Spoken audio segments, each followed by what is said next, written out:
অনলাইনে মামলা দায়েরের ব্যবস্থা চালুর নির্দেশ দিলেন ডক্টর মোহাম্মদ ইউনূস। সারা দেশে অনলাইনে মামলা দায়েরের ব্যবস্থা চালু করতে পুলিশকে নির্দেশ দিয়েছেন প্রধান উপদেষ্টা ডক্টর মোহাম্মদ ইউনূস।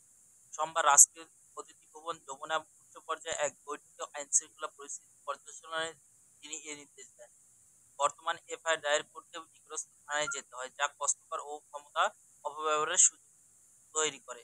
অধ্যাপক ডক্টর ইউনূস পুলিশের একটি ডেডিকেটেড কল নাম্বার সেট করা উচিত, যেমন 999, যাতে বাংলাদেশের যেকোনো প্রান্ত থেকে একটি প্রথম তথ্য প্রতিবেদন দাখিল করতে ও পারে এবং অভিযোগকারীরা আইজিপি বাহারুল আলমকে যত তাড়াতাড়ি সম্ভব অনলাইন এফআইআর ফাইলের জন্য একটি নতুন ফোন নম্বর চালু করার নির্দেশ দিয়েছেন ডক্টর মোহাম্মদ ইউনূস।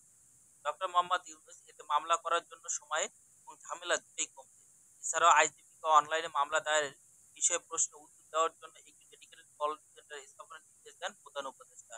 তিনি বলেন, যারা অনলাইনে মামলা দায়ের করতে কষ্ট করে তারা সহজে যেন কল সেন্টারে থেকে সাহায্য নিতে পারে। এ সময় স্বরাষ্ট্র উপদেষ্টা লেফটেন্যান্ট জেনারেল অবসরপ্রাপ্ত জাহাঙ্গীর আলম চৌধুরী, প্রধান উপদেষ্টা বিশেষ সহকারী খুদা বকর চৌধুরী ও স্বরাষ্ট্র সচিব নাসিবুল গনি উপস্থিত ছিলেন। ধন্যবাদ। টেলিভিশন দেখার জন্য পরবর্তী নিউজ দেখার আমন্ত্রণ রইল। এই নিয়ে বিদায় নিচ্ছি আমি, মোহাম্মদ ফজল রাব্বি।